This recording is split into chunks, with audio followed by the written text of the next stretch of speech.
মানুষকে, বিশেষ করে স্বৈরাচারের যারা পতন ঘটিয়েছে সেই অভ্যুত্থানকারী ছাত্র জনতাকে বলবো, ভাই, স্বামীর আদর্শে, বাপের আদর্শে আর চাচার আদর্শে যারা বাংলাদেশ সাজাতে চেয়েছে, সকলের শাসন আমরা দেখেছি, সবাই দেশটাকে চেটে পুটে খেয়েছে।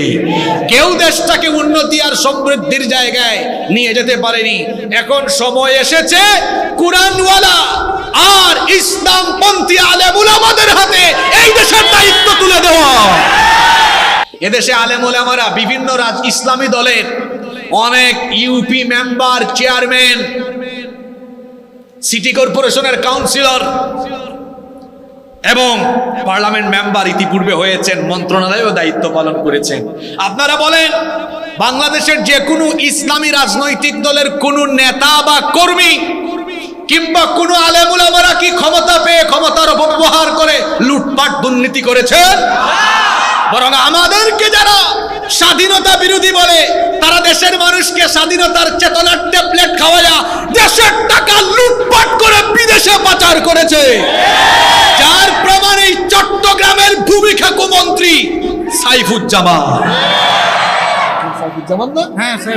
আল জাজিরা নিউজ করেছে, আখতারুজ্জামানের ছেলে সাইফুজ্জামান, দ্য মিনিস্টার মিলিয়নস। দেখছেন কিনা আপনারা? কারা কারা দেখেছেন? আরে বাপরে বাপ, জুতার দামই নাকি 6,500 পাউন্ড। জুতার দামই নাকি 6,500 পাউন্ড, 6,500 টাকা নাকি?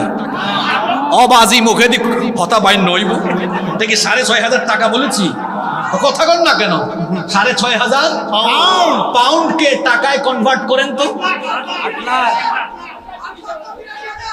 হিসাব করে ফেলেছে 8 লক্ষ।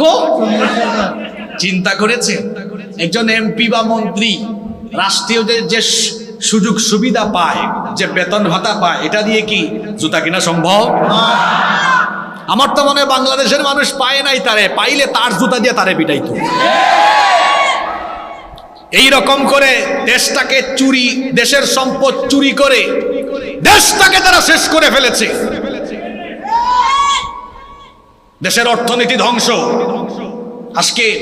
আজকে বেশ কিছু ব্যাংকে গেলে গ্রাহকরা তাদের টাকা উঠাইতে পারে। বলছিলাম সব শাসন আমরা দেখেছি। এখন আমরা বাংলাদেশে আলেম উলামার শাসন, ইসলামী দলসমূহের শাসন দেখতে চাই। আমার নবীর চরিত্র কেমন? সাহাবায়ে কেরাম আম্মা জান আয়েশা রাদিয়াল্লাহু আনহার কাছে গিয়ে জিজ্ঞেস করলেন, ওগো আমাদের মা, আমাদের নবীর চরিত্র সম্পর্কে আমাদেরকে বলেন। আম্মা জান আয়েশা রাদিয়াল্লাহু আনহা তখন বললেন, কানা খুলুকুল কুরআন, এই কোরআন ছিল আমার নবীর চরিত্র। এই কোরআনে আমার নবীর চরিত্র সম্পর্কে বলা হলো।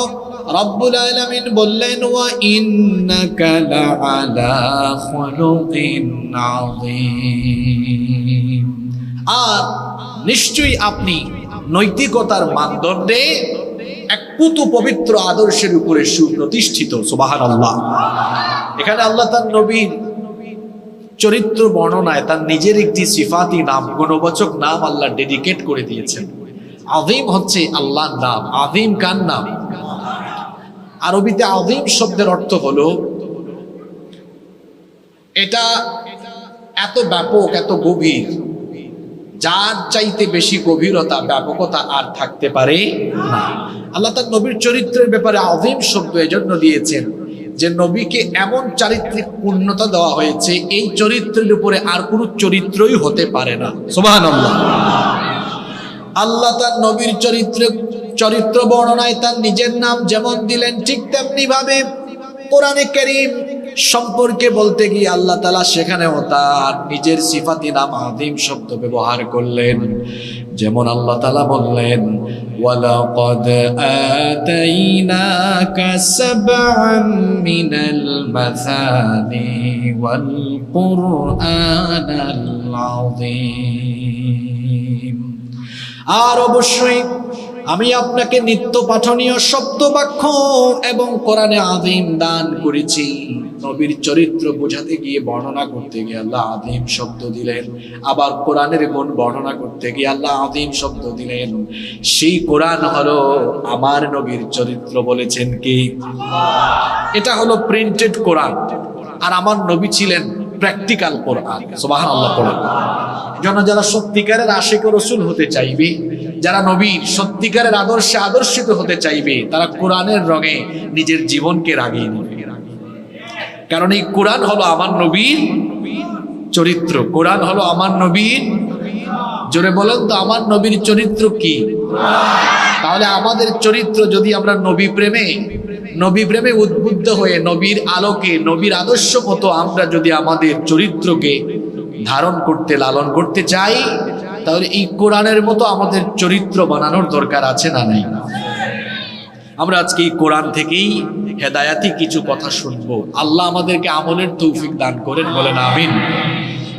সম্মানিত ভাইয়েরা, আমি আপনাদের সামনে কোরআনুল কারীমের 9 নম্বর সূরা, সূরাতু আত-তাওবা এর 111 নম্বর আয়াতে কারীমা তিলাওয়াত করেছি। এই আয়াতে আল্লাহ তাআলা প্রকৃত মুমিনদের পরিচয় তুলে ধরেছেন এবং সেই সকল মুমিনদের পরিণতি কি হবে সেটা আল্লাহ তাআলা অত্যন্ত চমৎকার করে বর্ণনা করেছেন। সুবহানাল্লাহ। বলেন তো দেখি, আমরা সবাই সত্যিকারের মুমিন হতে চাই কি চাই না? আমরা সবাই প্রকৃত মুমিন হতে চাই তো? তাহলে প্রকৃত মুমিন হতে হলে কি করতে হবে? এই আয়াতে তা তুলে দিয়েছেন কে? আবার প্রকৃত মুমিনদের পরিণতি কি হবে সেটাও এই আয়াতে যিনি স্পষ্টভাবে ঘোষণা করেছেন তিনি কে? তাহলে চলেন আমরা এই আয়াত থেকে সরাসরি আলোচনা আরম্ভ করি। কোরআনের তেলাওয়াত করলে সওয়াব হয় না গুনাহ হয়? তাহলে আমরা সওয়াবের নিয়তে আল্লাহর কালাম তিলাওয়াত করতে পারবো না ইনশাআল্লাহ? পড়েন আমার সঙ্গে, আউযু বিল্লাহি মিনাশ শাইতানির রাজীম, বিসমিল্লাহির রহমানির রহিম। ইন্নাল্লাহা আশতারা মিনাল মুমিনিনা আনফুসাহুম ওয়া আমওয়ালাহুম বিআন্না লাহুমুল জান্নাহ। ইন্নাল্লাহা আশতারা, নিশ্চয়ই আল্লাহ ক্রয় করে নিয়েছেন, কিনে নিয়েছেন, খরিদ করেছেন, মিনাল মুমিনিনা, মুমিনদের থেকে, আনফুসাহুম ওয়া আমওয়ালাহুম, তাদের জান এবং মাল। ইন্নাল্লাহা আশতারা মিনাল মুমিনিনা আনফুসাহুম ওয়া আমওয়ালাহুম, নিশ্চয়ই আল্লাহ মুমিনদের কাছ থেকে তাদের জান এবং মাল কিনে নিয়েছেন। আল্লাহর শব্দ চয়নের নমুনা দেখেন, ইশতারা, কিনে নিয়েছেন। বুঝে থাকলে বলেন তো, আল্লাহ মুমিনদের জান মাল কিনবেন না কিনে নিয়েছেন? শব্দটা অতীত না ভবিষ্যৎ? কথা বুঝতেছেন না আপনারা? আল্লাহ কিনে নিয়েছেন, এটা অতীত না ভবিষ্যৎ? যদি ভবিষ্যৎ হতো তাহলে আল্লাহ বলতেন আল্লাহ কিনবেন। আল্লাহ কিনবেন বলেন নাই, বলেছেন নিশ্চয়ই আল্লাহ কিনে নিয়েছেন। তাহলে শব্দটা অতীতের না ভবিষ্যতের? তাহলে বোঝা গেল যে ব্যক্তি মুমিন হবে সে ব্যক্তি তার জানমাল আল্লাহর কাছে বিক্রি করে দিতে হবে। তার মানে ইমানদার হওয়ার শর্তই হলো নিজের জান এবং মালকে আল্লাহর কাছে সুপর্দ করে দেওয়া, বিক্রি করে দেওয়া। যে ব্যক্তি নিজের জান এবং মালকে আল্লাহর কাছে বিক্রি করতে পারেনি সেই ব্যক্তি এখনো মুমিনের কাতারে আসতে পারে। প্রকৃত অর্থে বলেন তো, আমাদের জান এবং মালের আসল মালিক কে? আপনার জানের মালিক কে? আপনি? আপনার জানের মালিক আপনি না বলেই আপনার অজান্তেই পেটে ব্যথা হয়, মাথা ব্যথা হয়, রোগবালাই হয়, আপনার অজান্তেই ঘুম চলে আসে, কারণ এই শরীরের উপরে আপনার নিয়ন্ত্রণ নাই। আপনার শরীরের উপরে নিয়ন্ত্রণ কার?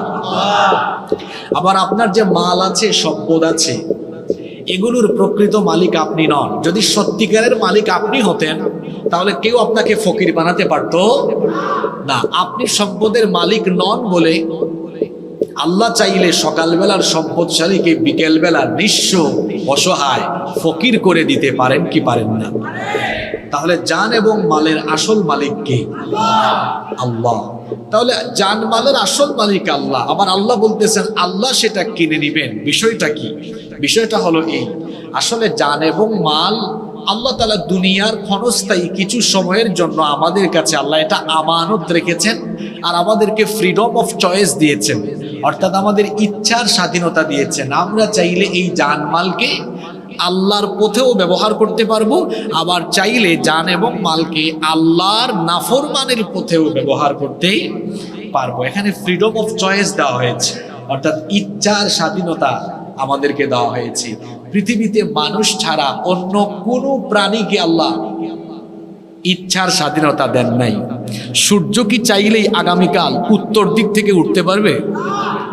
সূর্যের জন্য আইন ফিক্সড করা, কিয়ামতের সিংহাধনের আগ পর্যন্ত পূর্ব দিকে উঠবে, পশ্চিম দিকে ডুবে যাবে, ফিক্সড। আল্লাহর হুকুম ছাড়া বাতাস চালু কিংবা বন্ধ হতে পারবে? আল্লাহর হুকুমে সব চলে, আর সবাই আল্লাহর আইন মানতে বাধ্য। শুধুমাত্র মানুষকে আল্লাহ তার আইন মানতে বাধ্য করেননি, এখানে আল্লাহ মানুষকে স্বাধীনতা দিয়েছেন। চাইলে সে আল্লাহর পথে তার জীবনকে পরিচালিত করতে পারবে, আবার চাইলে সে আল্লাহর নাফরমানিতেও লিপ্ত হতে পারবে। ফ্রিডম অফ চয়েস দেওয়া হয়েছে। এখন এই চয়েস পাওয়ার পরে, ইচ্ছার স্বাধীনতা পাওয়ার পরেও যারা মহান রবকে চিনে, মহান রবের আনুগত্য পোষণ করে নিজের জান এবং মালকে আল্লাহর কাছে যারা সুপর্দ করে দেয়, আল্লাহ বলেছেন এরাই হলো সত্যিকারের মুমিন। সুবহানাল্লাহ। এরকম মুমিন হতে চাই কি চাই না? যারা তাদের জান এবং মালকে আল্লাহর কাছে বিক্রি করে দেয়, আল্লাহর সন্তুষ্টির উদ্দেশ্যে যারা নিজেদেরকে আল্লাহর কাছে বিক্রি করে দেয়, তারা আল্লাহর প্রিয় বান্দা, এবং এরাই হলো সত্যিকারের মুমিন। আল্লাহ তাআলা সেই সকল বান্দাদের প্রতি হয়ে যান স্নেহপরায়ণ। এজন্য রব্বুল আলামিন কোরআনুল কারীমের 2 নম্বর সূরা সূরাতুল বাকারা 207 নম্বর আয়াতে রব্বুল আলামিন বলছেন, ওয়া মিনান নাসি মান ইয়াশরি নাফসাহু বিতিগা মারদাতিল্লাহ ওয়াল্লাহু রাউফুম বিল ইবাদ। আল্লাহ তাআলা বলছেন, আর মানুষের মধ্যে এমন কিছু লোক আছে যারা আল্লাহর সন্তুষ্টির জন্য নিজেকে আল্লাহর কাছে বিক্রি করে দেয়। আবার অন্যদিকে এমন কিছু মানুষ আছে যারা আল্লাহর উপরে প্রকৃতভাবে ঈমান আনেনি, বরং ঈমানের বিপরীতে তারা গুমরাহিকে খরিদ করে নিয়েছে, আখিরাতের পরিবর্তে দুনিয়াকে তারা কিনে নিয়েছে।